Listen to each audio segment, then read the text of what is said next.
Chapitre 1. L'exode vers Néréidos. Les lumières du vaisseau Horizon 2 scintillaient faiblement dans l'immensité du vide interstellaire, pareil à un joyau solitaire dérivant dans une mer noire. À l'intérieur de ce colossal vaisseau-colonie, une population de 10 000 âmes vivait en suspens, chaque individu porteur d'un fragment d'espoir pour l'humanité. La Terre, ravagée par des siècles d'épuisement des ressources, de guerres et de changements climatiques irréversibles, n'était plus un foyer viable. Néréidos représentait la dernière chance de survie pour l'espèce humaine, une promesse d'un nouveau départ sur une planète lointaine, verdoyante et apparemment inhabitée. Le Horizon 2 n'était pas qu'un simple vaisseau. Il était une arche, un écosystème fermé où des serres hydroponiques fournissaient de l'oxygène et de la nourriture, où chaque goutte d'eau était recyclée et chaque gramme de déchets transformés. Dans les quartiers résidentiels, des familles tentaient de vivre une routine normale, malgré l'angoisse diffuse de l'inconnu. Les enfants couraient dans les couloirs étroits, jouant à des jeux naïfs, tandis que les adultes participaient à des réunions ou regardaient des écrans diffusant des simulations de paysages terrestres pour apaiser leur nostalgie. Le capitaine Ezra Morland, un homme aux traits burinés par des décennies de service spatial, observait la planète grandir sur les écrans de la salle de commande. Néréidos brillait d'un éclat turquoise, son atmosphère dense créant un halo scintillant autour de sa surface. Des océans vastes, comme des continents, s'étendaient sous des nuages opalescents, tandis que des masses terrestres couvertes de forêts semblaient inviter à une colonisation immédiate. Tout indiquait que c'était un monde idéal, mais Morland savait que les apparences pouvaient être trompeuses. Il tourna la tête vers Sylvia Ortega, la xénobiologiste principale, qui analysait les derniers rapports des drones envoyés en éclaireur. À côté d'elle se tenait le professeur Lynn Dayson, astrophysicien et expert en géophysique, plongé dans des calculs complexes sur un terminal. « Alors, que disent les scanners ?» demanda Morland, brisant le silence. Sylvia, une femme d'une quarantaine d'années aux cheveux auburn, toujours attachée en une queue de cheval soignée, releva la tête. Son regard était inquiet, malgré ses efforts pour paraître rassurante. L'atmosphère est respirable. Les analyses confirment une concentration d'oxygène proche de celle de la Terre avant l'ère industrielle.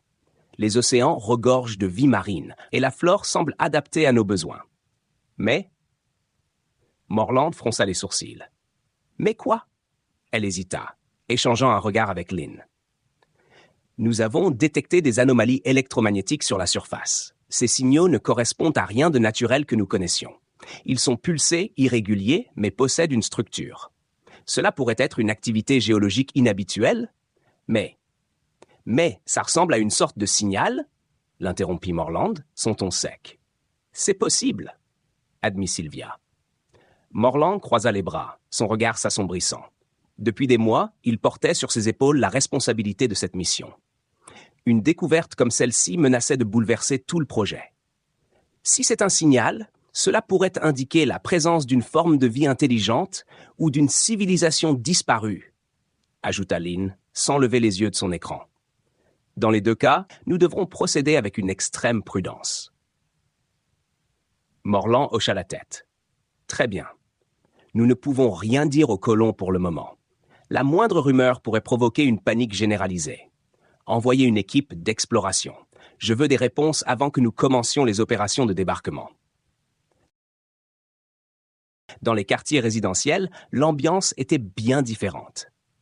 Les colons étaient rassemblés dans une salle commune pour assister à une projection holographique de Néréidos. L'image en 3 dimensions de la planète tournait lentement au centre de la pièce, projetant des reflets verts et bleus sur les visages émerveillés. « Regardez ça !» s'exclama un enfant en pointant l'image. « C'est là qu'on va vivre ?» « Oui, mon chéri !» répondit une femme en souriant, les yeux brillants d'espoir. « C'est notre nouveau foyer. » Mais tout le monde ne partageait pas cet enthousiasme. John Vintner, un ingénieur en terraformage, s'appuya contre un mur, les bras croisés, observant la foule avec une expression de doute. Il murmura à voix basse à son collègue, Armin Hart, un géologue pragmatique. « Je ne sais pas, Armin. Une planète parfaite, avec tout ce qu'il faut pour nous accueillir. Ça semble trop beau pour être vrai. Armin haussa les épaules. Peut-être qu'on a juste eu de la chance pour une fois. Ou peut-être qu'on s'apprête à marcher dans un piège, répliqua John sombrement. Quelques heures plus tard, la navette d'exploration Vanguard quitta le Horizon 2 et pénétra dans l'atmosphère de Nereidos. À son bord, Sylvia Ortega, Armin Hart, 2 soldats armés, et le pilote se tenaient prêts. L'intérieur de la navette était silencieux, à l'exception du bourdonnement des systèmes. À travers le hublot, Sylvia observait la surface se rapprocher. La végétation dense semblait pulser doucement, presque comme si elle respirait. Elle serra inconsciemment son sac de prélèvement, son esprit tourbillonnant de questions. « Approche finale dans 30 secondes », annonça le pilote. « Restez vigilants », dit Sylvia à l'équipe. « Nous sommes peut-être les premiers humains à poser le pied sur cette planète, mais cela ne signifie pas qu'elle nous appartient. » La navette se posa en douceur sur une plaine dégagée. Lorsque la rampe s'ouvrit, une odeur étrange, douce et métallique envahit l'air. La lumière turquoise du ciel semblait plus intense ici et chaque membre de l'équipe ressentit une étrange sensation de malaise, comme si la planète elle-même les observait. « Allons-y », dit Sylvia en avançant la première. Chapitre 2. L'émergence. Le temps semblait se contracter et se dilater sur Nereidos, comme si la planète elle-même altérait la perception des jours et des nuits. Depuis que les premiers colons avaient décidé de rester, la base s'était transformée en un mélange étrange de sciences humaines et de symbiose alien. Les machines fonctionnaient encore, mais leurs interfaces s'adaptaient spontanément, prenant des formes organiques, pulsant de lumière comme si elles communiquaient directement avec l'écosystème de la planète. Sylvia Ortega, désormais le pont vivant entre l'humanité et l'intelligence collective de Nereidos, se tenait au cœur du Nexus, la structure organique centrale qui régulait les énergies de la planète. Sa silhouette, bien qu'encore humaine, rayonnait d'une lueur permanente. Les pulsations lumineuses du Nexus répondaient à sa simple présence, comme si elle en était devenue une extension. Elle observait les membres de l'équipe restant, un mélange de scientifiques, de techniciens et de volontaires qui avaient choisi de s'unir au réseau. Tous étaient en transition, leur corps s'adaptant progressivement. Certains développaient des motifs lumineux sur leur peau. D'autres communiquaient par des pensées partagées, leur voix devenant secondaire. Mais cette émergence d'une nouvelle humanité n'était pas universellement acceptée. Une faction de colons avait refusé cette transformation, vivant reclus dans un camp de fortune à la périphérie de la base principale. Ils voyaient Sylvia comme une traîtresse, une figure messianique corrompue par une intelligence étrangère. Un ultimatum. Le capitaine Morland, l'un des rares leaders encore respectés par les deux factions, fit irruption dans la salle principale du Nexus. Sa tenue usée et son visage marqué par la fatigue trahissaient les tensions des derniers jours. « Sylvia, il faut parler maintenant », dit-il, son ton ferme mais empreint de désespoir. Elle se tourna vers lui, ses yeux brillants d'une intensité qui aurait terrifié n'importe qui d'autre. « Je t'écoute, capitaine », répondit-elle, sa voix douce mais résonnante, comme si elle venait de plusieurs directions à la fois. Les dissidents préparent quelque chose. Ils parlent de sabotage, de faire sauter le Nexus. Ils pensent que c'est leur seule chance de reprendre le contrôle. Sylvia fronça légèrement les sourcils, une expression presque humaine. Ils ne comprennent pas. Détruire le Nexus, c'est condamner cette planète, et eux avec elle. Nereidos n'est pas une machine que l'on peut éteindre. Elle est vivante, et nous en faisons désormais partie. Morland posa une main sur le mur organique du Nexus, sentant la pulsation régulière sous sa paume. « C'est exactement ce qu'ils craignent, Sylvia. Ils ne veulent pas faire partie de ça. Ils veulent rester humains. »« Et toi, Ezra ?» demanda-t-elle, son regard perçant. « Que veux-tu » Il détourna les yeux, comme accablé par un poids trop lourd. « Ce que je veux n'a plus d'importance. Ce qui compte, c'est d'empêcher une guerre. » Sylvia resta silencieuse un moment, puis inclina doucement la tête. « Très bien, je vais aller leur parler. Mais s'ils refusent de m'écouter, je ne pourrai pas les protéger de ce qu'ils provoquent. » Le dernier appel. Sylvia et une petite délégation quittèrent le Nexus pour se rendre au camp des dissidents. La forêt phosphorescente les entourait, ses pulsations lumineuses s'harmonisant à chaque pas de Sylvia, comme si la planète elle-même les accompagnait. Au camp, les dissidents s'étaient barricadés derrière des murs de fortune faits de pièces détachées et de panneaux solaires. Des armes rudimentaires, des fusils à énergie volés à la base, étaient pointés vers Sylvia et son groupe à leur arrivée. « N'approchez pas !» hurla un homme barbu en uniforme, vraisemblablement le chef des dissidents. « Vous n'êtes plus des humains. » Sylvia leva une main apaisante, son visage calme. « Nous ne sommes pas vos ennemis. Nous voulons vous aider à comprendre. »« Comprendre quoi ?» cracha-t-il. « Que vous avez vendu votre âme à cette chose ? Que vous êtes devenus des monstres ? » « Nous sommes devenus quelque chose de plus, » répondit-elle doucement, « et nous vous offrons la même chance. » Un murmure d'agitation traversa le camp. Certains dissidents baissèrent leurs armes, troublés par la sérénité de Sylvia. Mais d'autres restaient fermement ancrés dans leur méfiance. « Vous voulez que nous nous fondions dans ce réseau ? Que nous abandonnions ce qui nous rend humains ?» Sylvia le fixa, son regard brillant d'une lumière douce mais déterminée. « Ce qui nous rend humains n'est pas une forme. Ce sont nos choix, nos émotions, notre capacité à évoluer. Vous croyez défendre votre humanité en rejetant ce que vous ne comprenez pas, mais en réalité, vous la limitez. Je ne vous demande pas de renoncer à ce que vous êtes. Je vous offre de devenir plus. » Le chef des dissidents hésita, regardant ces hommes, puis Sylvia. L'atmosphère était tendue, une corde prête à se rompre. Sylvia s'approcha, ignorant les fusils pointés vers elle. « Ce qui vous rend humain n'est pas dans vos corps, ni dans vos peurs. C'est dans vos souvenirs, vos espoirs, vos liens.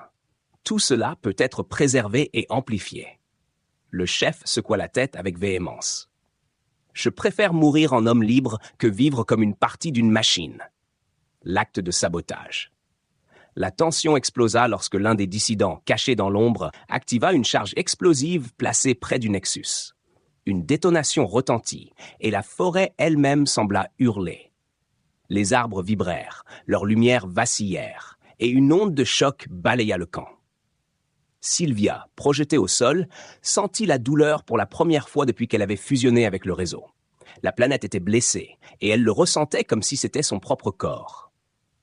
Les dissidents, effrayés par l'ampleur de leur acte, commencèrent à reculer. Mais avant qu'ils ne puissent fuir, le sol sous leurs pieds se fissura, et des racines massives émergèrent, pulsant d'une lumière rouge. Sylvia, encore étourdie, se releva et leva les bras. « Arrêtez !» cria-t-elle, sa voix résonnant à travers la forêt. Les racines s'immobilisèrent, mais la colère de la planète était palpable. Sylvia se tourna vers les dissidents, son regard brillant d'une intensité presque insoutenable. « Vous ne comprenez pas ce que vous avez fait. Cette planète ne vous détruira pas, mais elle répondra. Et sa réponse pourrait être plus que ce que vous pouvez supporter. » Le choix final. Dans les jours qui suivirent, le Nexus se reconstruisit lentement, mais les tensions restèrent vives. Les dissidents furent confrontés à un choix ultime, se joindre au réseau ou quitter la planète pour de bon. Morland, fatigué mais toujours à la barre, organisa une dernière réunion. Ceux qui souhaitent partir auront une chance. Nous préparerons les navettes pour un départ dans 3 jours. Mais ceux qui restent doivent accepter les termes de cette nouvelle existence. Il n'y aura pas de retour en arrière. Au terme de ces 3 jours, les navettes s'élevèrent dans le ciel, emportant ceux qui refusaient la symbiose. Sylvia les observa depuis la clairière, son visage calme mais marqué d'une tristesse lointaine. Les arbres autour d'elle pulsèrent doucement, comme pour l'apaiser. Elle savait que ceux qui partaient emportaient avec eux une partie de l'humanité. Mais ceux qui restaient étaient sur le point de créer quelque chose de totalement nouveau. La transformation de Sylvia. Sylvia Ortega, tremblante mais étrangement calme, se redressa sous les regards méfiants et inquiets de ses coéquipiers. Les lueurs étranges qui dansaient dans ses yeux semblaient presque hypnotiques, comme si une conscience étrangère les observait à travers elle. Harmon Hart s'approcha, hésitant, un échantillonneur à la main. « Sylvia, vous allez bien ?» demanda-t-il, son ton oscillant entre inquiétude sincère et prudence. Elle tourna lentement la tête vers lui, ses mouvements fluides mais légèrement mécaniques, comme si elle s'habituait à son propre corps. « Oui, » dit-elle, mais sa voix portait une harmonie étrange, un écho qui n'était pas naturel. « Je vois, je comprends maintenant. Ce monde n'est pas ce que nous pensions. » Armin recula légèrement, serrant l'échantillonneur dans sa main comme un bouclier dérisoire. « Que voulez-vous dire ?»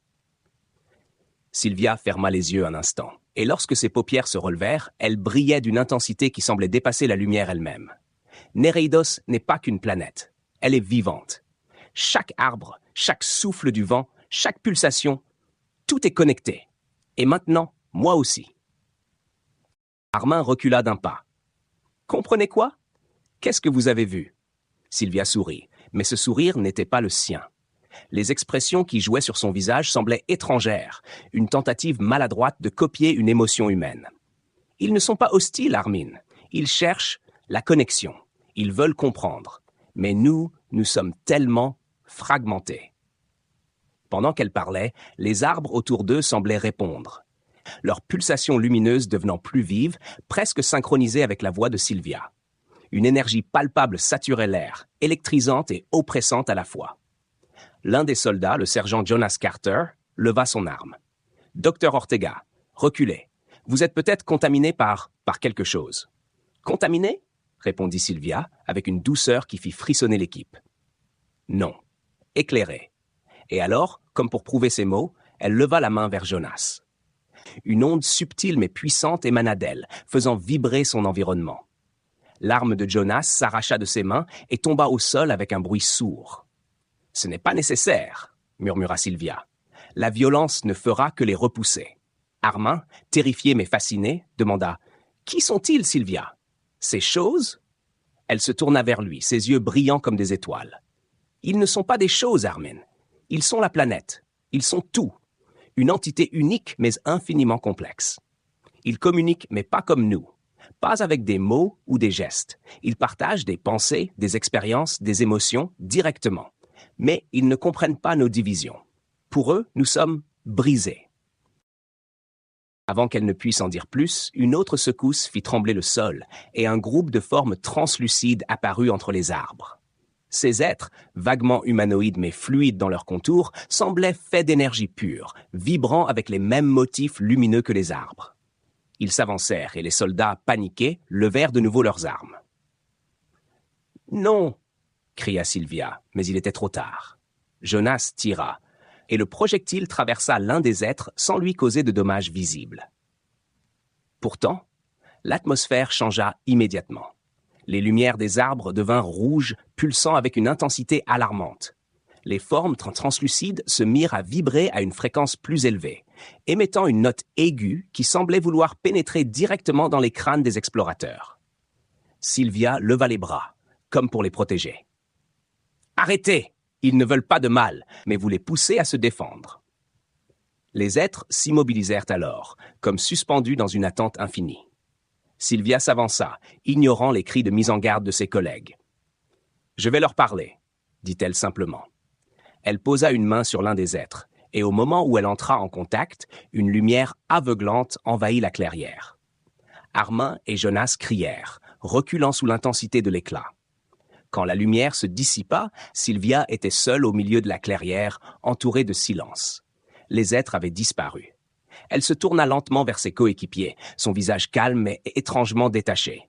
« Ils m'ont montré leur monde, » dit-elle, « et ce que nous devons faire pour survivre ici. » Armin, encore secoué, demanda d'une voix tremblante. « Quoi ? Qu'est-ce qu'ils veulent ?» Sylvia répondit avec une certitude troublante. « Ils ne veulent rien. Mais si nous restons, nous devrons devenir comme eux. » 4. L'éveil de la planète. Le retour à la base d'opération sur Nereidos fut silencieux. Chaque membre de l'équipe perdu dans ses propres pensées. Sylvia, calme et immobile, était devenue l'objet d'une observation fébrile. Les scans médicaux effectués à son arrivée révélèrent une activité neurologique anormale, avec des impulsions électriques au-delà des niveaux humains normaux.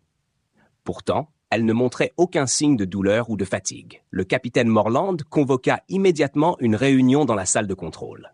Armin, Jonas, Sylvia et les principaux experts scientifiques de la mission s'y retrouvèrent, entourés des écrans tactiles diffusant des images de la clairière et des étranges entités rencontrées. Docteur Ortega, expliquez-nous exactement ce qui s'est passé là-bas, exigea Morland, son regard perçant fixant Sylvia. Elle inclina légèrement la tête, un sourire énigmatique sur les lèvres.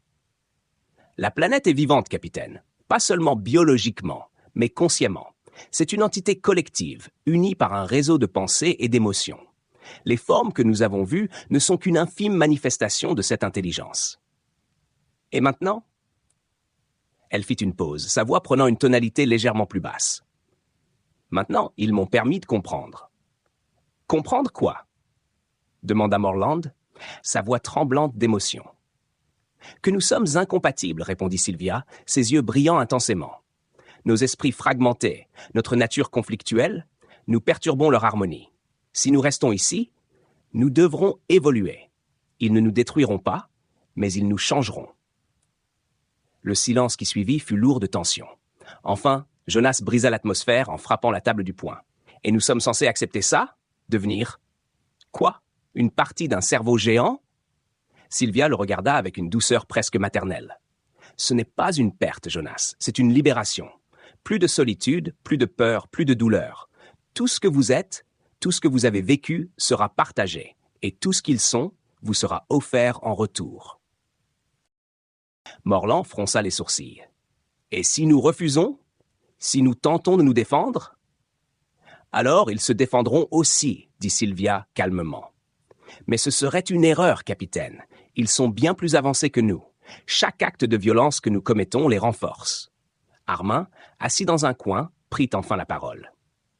Il y a quelque chose d'étrange dans ce que vous dites, Sylvia. Vous parlez comme si vous faisiez déjà partie d'eux. Elle le regarda avec une intensité troublante, et pour la première fois, une étincelle de tristesse traversa son visage. Parce que je le suis, Armin. Pas complètement. Pas encore. Mais ils ont commencé le processus. Je ne suis plus uniquement Sylvia Ortega. Les tensions atteignirent un point de rupture lorsque des drones, envoyés pour explorer d'autres régions de la planète, commencèrent à rapporter des anomalies similaires. Des formations organiques semblables à celles découvertes dans la clairière se trouvaient partout, reliées par un vaste réseau souterrain de racines lumineuses. Pire encore, les drones eux-mêmes semblaient affectés. Leurs circuits subissaient des perturbations, et plusieurs d'entre eux renvoyaient des images montrant des symboles étranges inscrits dans les paysages. Le professeur Lindeysohn fit une déclaration alarmante lors du briefing suivant. Cette planète est une seule et même entité, un organisme à l'échelle planétaire. Tout ce qui vit ici, même la faune que nous avons aperçue, est une extension de ce réseau.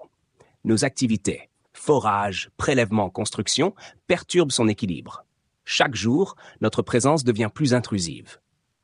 Alors quoi ? Intervint Jonas.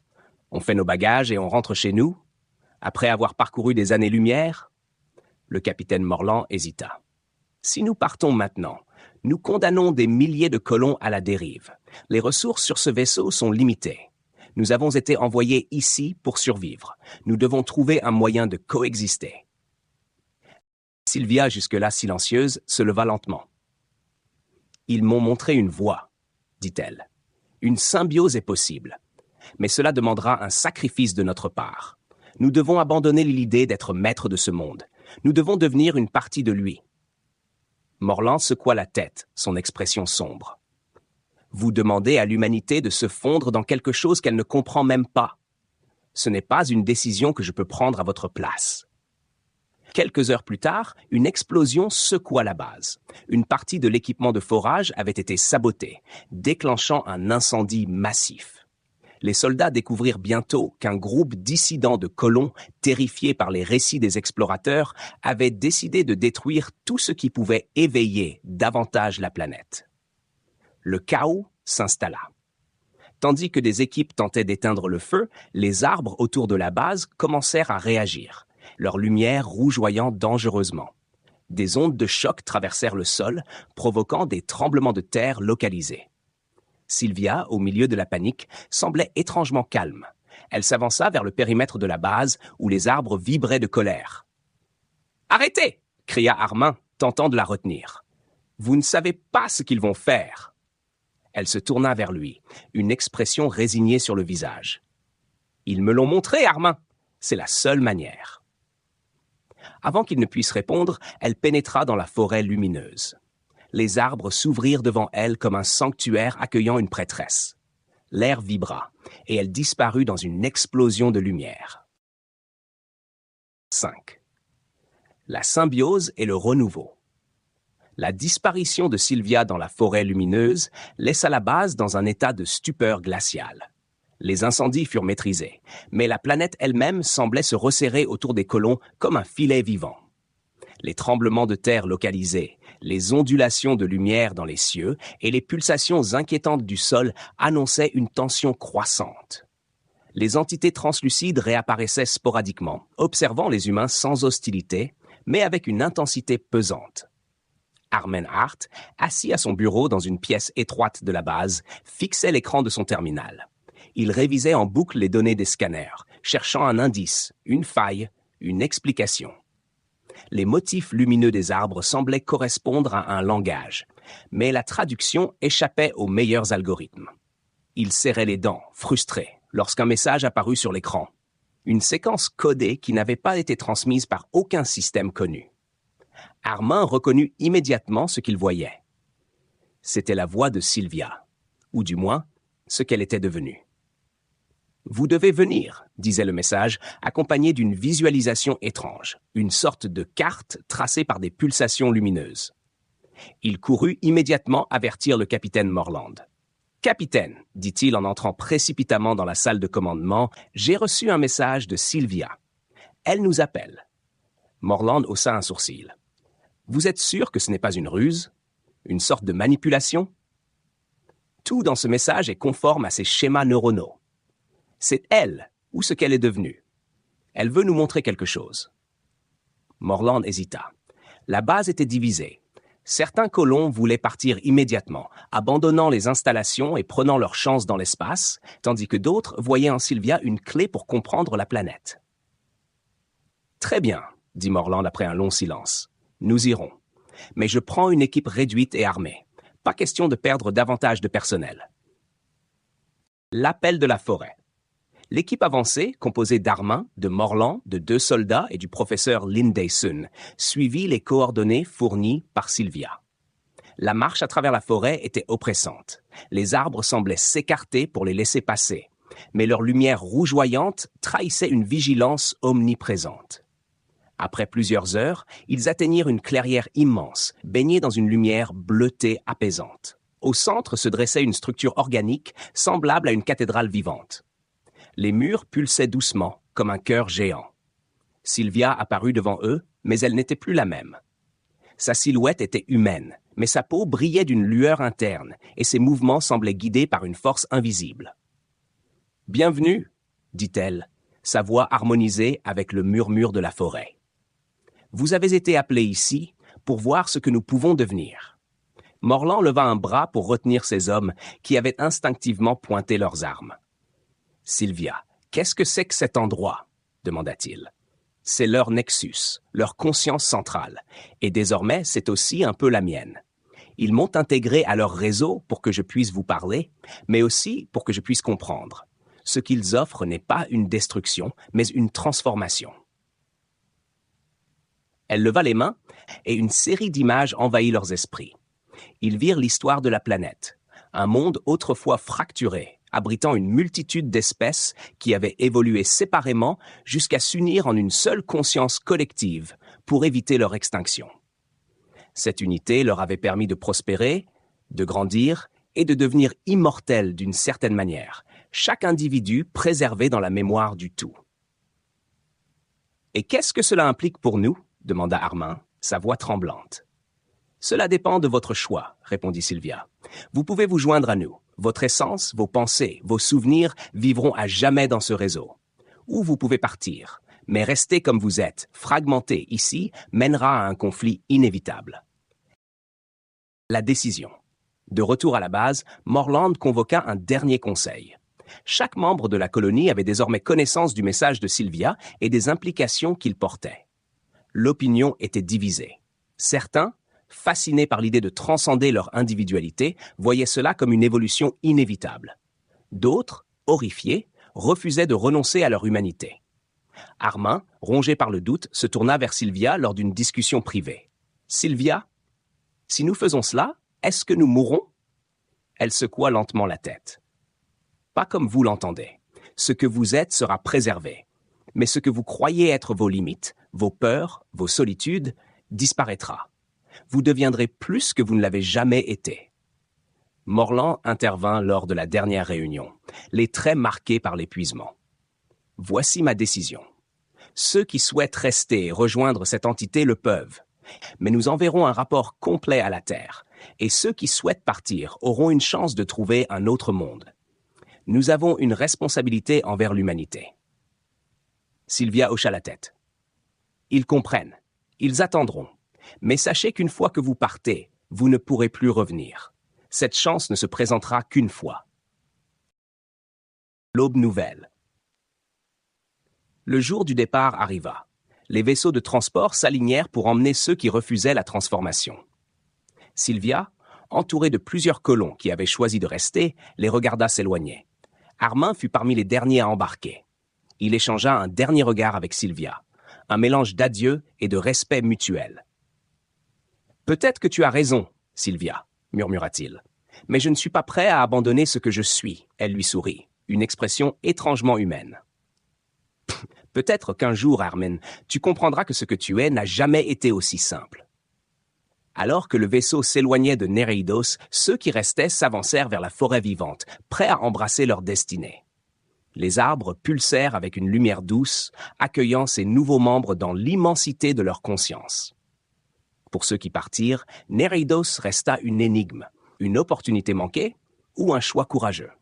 Mais pour ceux qui restèrent, l'humanité trouva une nouvelle forme d'existence, un avenir partagé dans une symbiose parfaite.